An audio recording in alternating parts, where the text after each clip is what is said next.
Halo teman-teman sekalian, kali ini kita akan membahas tentang sistem himpunan matematika.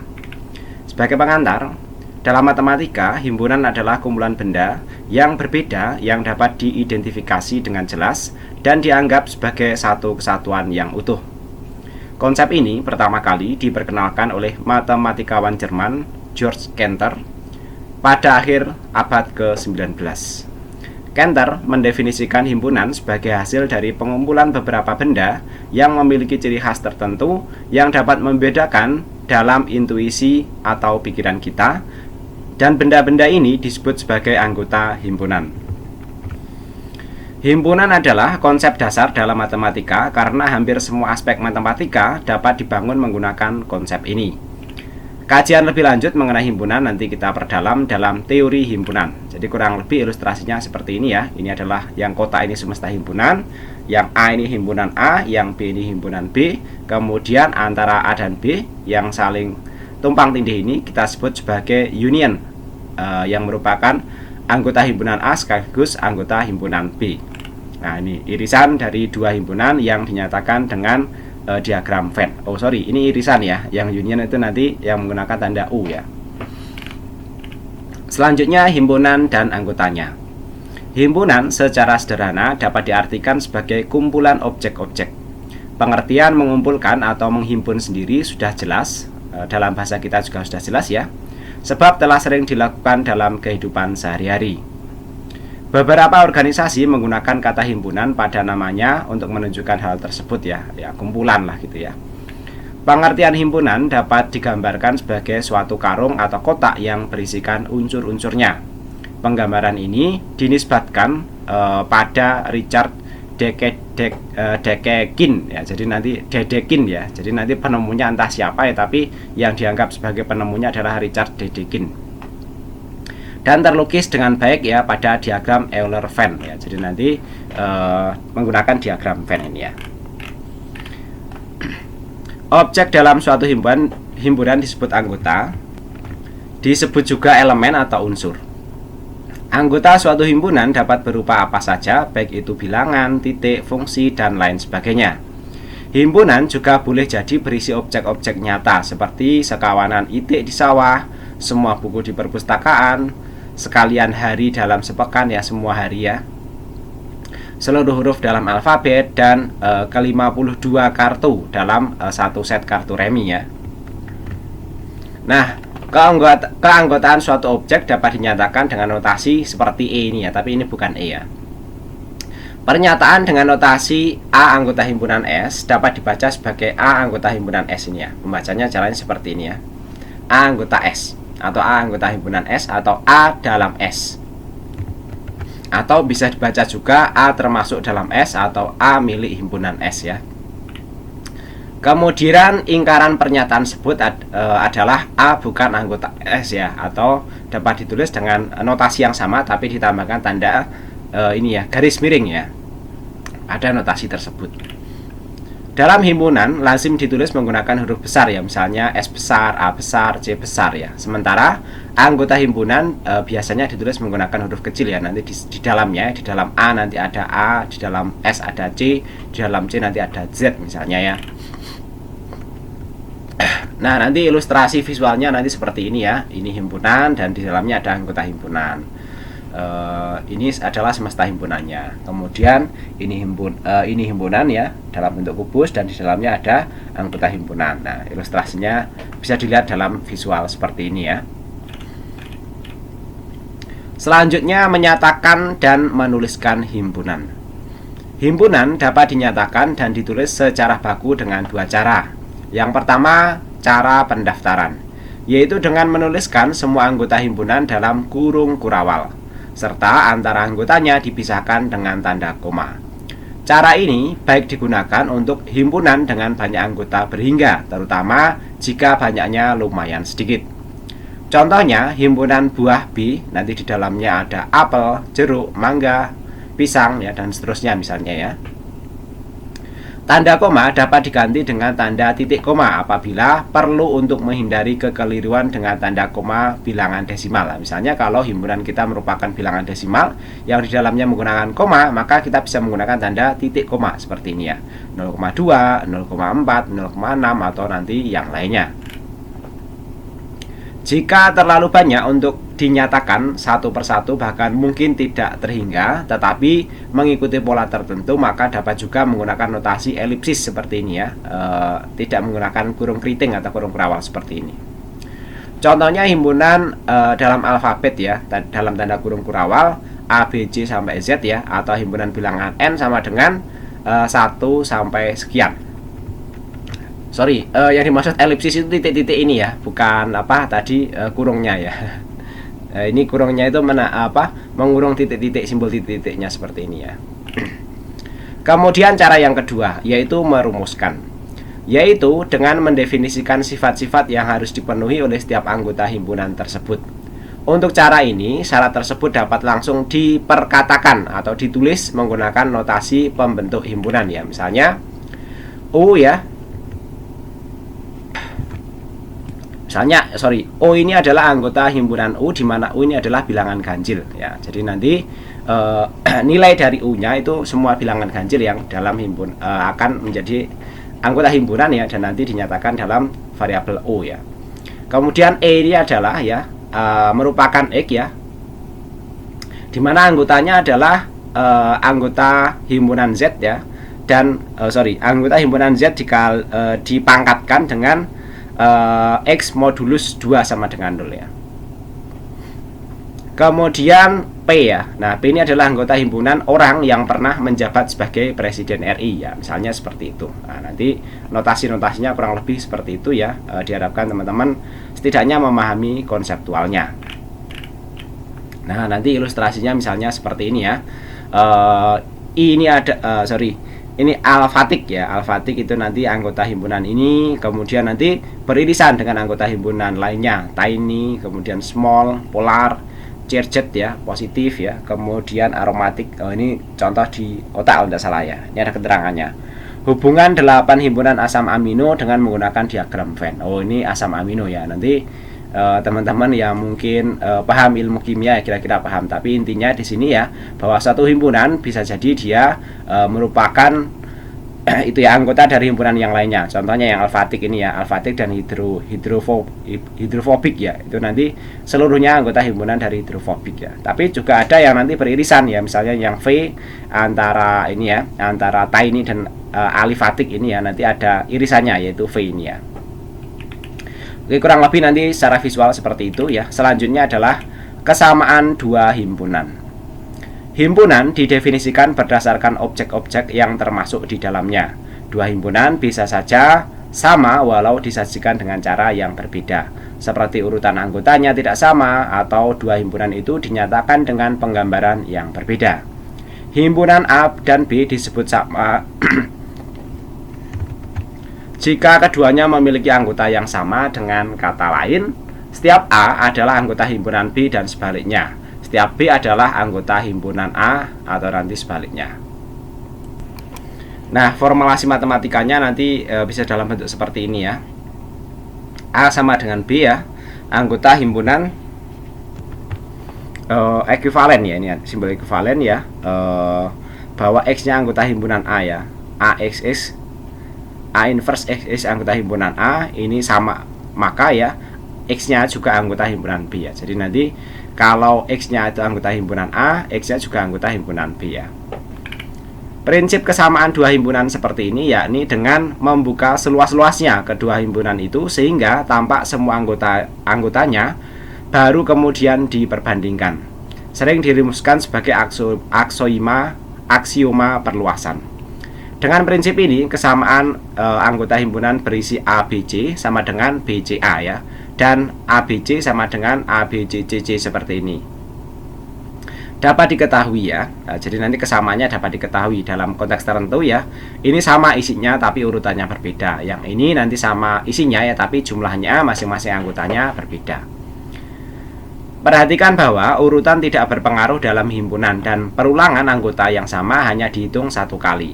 Contoh lainnya, kita dapat mengatakan bahwa himpunan tiga bilangan prima pertama sama dengan himpunan akar persamaan X3 min 10 kali 2 plus 31X min 30 sama dengan 0. Apabila seluruh anggota kedua himpunan itu didaftarkan, keduanya sama-sama 235 ya. Jadi nanti 235 itu nanti sama tiga bilangan prima dengan anggota himpunan ini ya. Selanjutnya himpunan bagian. Jika setiap anggota B termasuk dalam A, maka himpunan B dikatakan himpunan bagian dari himpunan A. Ditulis sebagai A ini ya, bagian dari A ya. Secara formal definisi ini dapat dirumuskan seperti ini ya, bahwa B termasuk A ya, nanti bisa dinyatakan seperti ini ya. Kesamaan dari ini AX-nya itu X anggota himpunan B ya, dan X-nya juga anggota himpunan A ya. Dengan menggunakan definisi himpunan bagian, kesamaan dua anggota juga dapat dinyatakan sebagai berikut ya, bahwa A sama dengan B itu sama saja dengan A anggota himpunan B ya. Ini dipangkatkan dengan B anggota himpunan A ya. Definisi di atas sangat berguna untuk membuktikan bahwa dua himpunan A dan B adalah sama. Pertama, buktikan dahulu A adalah himpunan B ya, dan kemudian buktikan bahwa B adalah anggota himpunan A. Jadi nanti kalau digambarkan dengan diagram Venn, nanti kurang lebih seperti ini ya. Ada sebagian A yang merupakan anggota himpunan B, dan B-nya itu kebanyakan juga anggota himpunan dari A.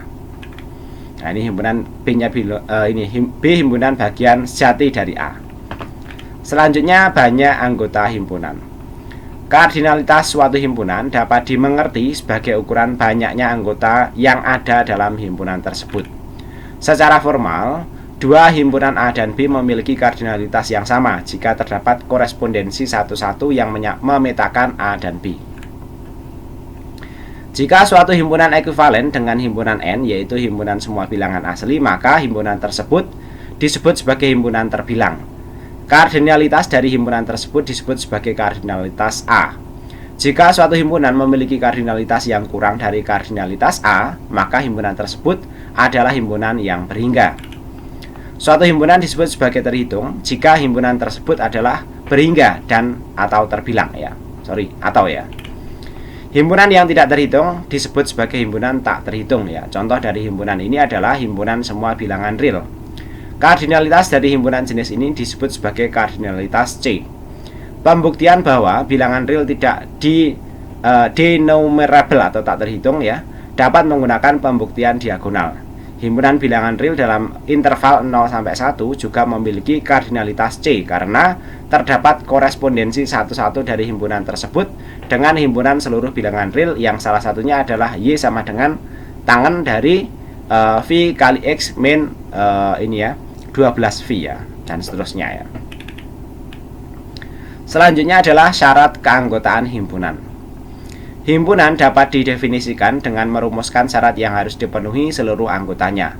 Terkadang syarat ini mengikuti pula dari himpunan semesta mana anggota himpunan baru itu akan diambil. Dengan notasi pembentuk himpunan secara umum dapat ditulis sebagai A ya, ini ya. Merupakan himpunan X anggota himpunan S ya, di mana X-nya ini adalah PX ya, atau fungsi X ya.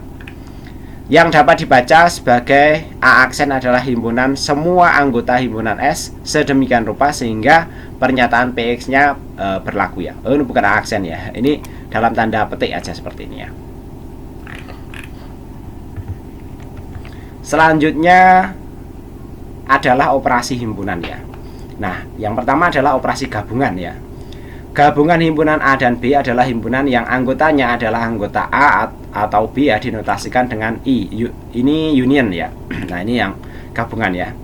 Jadi misalnya kita punya himpunan 1 berisi 1 dan 2, dan himpunan 2 berisi 1 dan 2 juga. Jadi gabungan antara ini nanti hasilnya juga 1, 2 ya. Kemudian 1, 2, dan 2, 3 kalau digabung ya jadi nanti isinya 1, 2, 3 ya. Kalau union operasinya seperti itu ya. Kemudian untuk Budi dan Dani ya, nanti isinya jadi, kalau di union kan ya, nanti isinya jadi Budi dan Dani ya.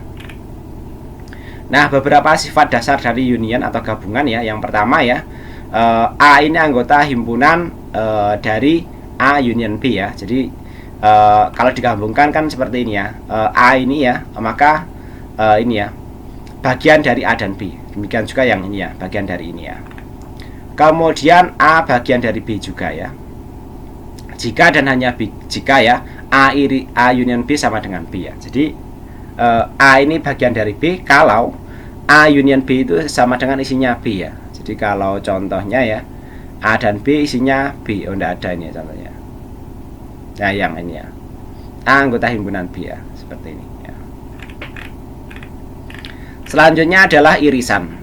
Irisan himpunan A dan B adalah himpunan yang anggotanya adalah anggota A dan B dinotasikan dengan A irisan B menggunakan N ini ya. Jika A bukan irisan B, jika A irisan B sama dengan 0, maka A dan B dapat dikatakan saling pisah atau tidak beririsan sama sekali ya. Nah, ini kalau seperti ini contoh kasusnya ya. A irisan B ya kalau sama ya nanti hasilnya sama dengan union ya, seperti yang sebelumnya ya. Tapi kalau yang sama cuma satu yaitu angka 2, maka dia hasilnya yang angka 2 ini saja. Kalau Budi, Cici, Dani, Cici ya nanti hasilnya Cici saja. Kalau Budi dan Dani ya ini sama dengan tidak beririsan sama sekali ya. Beberapa sifat dasar dari irisan ya, bahwa A irisan B itu adalah ini ya anggota himpunan A ya. Jadi nanti yang dicari ya memang yang kesamaannya saja. Kemudian A bagian dari B jika dan hanya jika ya A irisan B adalah A ya. Jadi nanti diagram Venn-nya kurang lebih akan seperti ini ya. Selanjutnya adalah komplement. Pelengkap atau komplement. Himpunan A adalah himpunan yang anggotanya bukan anggota A, dinotasikan dengan AC ya atau A aksen ya. Nah, seperti ini contohnya komplement ya. Jadi A berisi 1, 2 ya, kemudian komplementkan dengan 1, 2, dia akan hilang, akan saling menghilangkan lah ya. Kemudian kalau seperti ini ya 1, 2, 3, 4 dikomplementkan dengan 1, 3, maka dia tinggal 2 dan 4. Ini sebenarnya kebalikan dari irisan ya. Kalau irisan dicari kesamaannya, tapi kalau komplement nanti dicari perbedaannya ya. Beberapa sifat dasar dari komplement. Yang pertama bahwa A komplement B itu tidak sama dengan B komplement A. Untuk A tidak sama dengan B ya, tapi kalau sama ya nanti sama ya. Kemudian yang kedua ya, A aksen A double aksen itu sama dengan A ya. A dikomplementkan itu sama dengan dia kembali lagi ke nilai awalnya ya. Kemudian A komplement A tidak beririsan ya, karena nanti tidak ada yang berbeda ya. Kemudian A komplement B itu sama dengan A irisan B komplement irisan B ini ya, B komplement ya. Konsep komplement dapat diperluas menjadi bidah stangkup atau pengurangan himpunan jika diterapkan untuk himpunan A dan B atau A min B, menghasilkan kurang lebih seperti ini ya. A ini tanda stangkup ya, A ini ya tanda segitiga ya, A segitiga B ya, sama dengan ya A komplement B ya, union B komplement A ya. Contohnya diferensi simetris antara ya 7, 8, 9, 10 dan 9, 10, 11, 12 adalah 7, 8, 11, 12 ya. Untuk kasus Ana, Budi, Dedi, Felix dan Budi, Cici, Dedi, Ella, maka hasilnya adalah Ana, Cici, Ella, Felix ya. Jadi nanti dia menghasilkan bagian yang ini saja untuk B komplement terhadap A ya. Sedangkan untuk komplement A terhadap U ya, itu nanti hasilnya seperti ini ya, yang tidak semuanya ya. Yang ini adalah komplement B terhadap A ya. Jadi nanti dia menghasilkan semua yang bukan dari A dan dia itu ya mencakup seluruh semestanya ya. Kemudian berikutnya adalah hasil kali Kartesian ya, atau perkalian himpunan merupakan operasi yang menggabungkan anggota suatu himpunan dengan himpunan yang lainnya. Perkalian himpunan antara A dan B didefinisikan dengan A x B ya, A kali B ya. Anggota himpunan dari A kali B adalah pasangan terurut A dan B ya, di mana A adalah anggota himpunan atau ini ya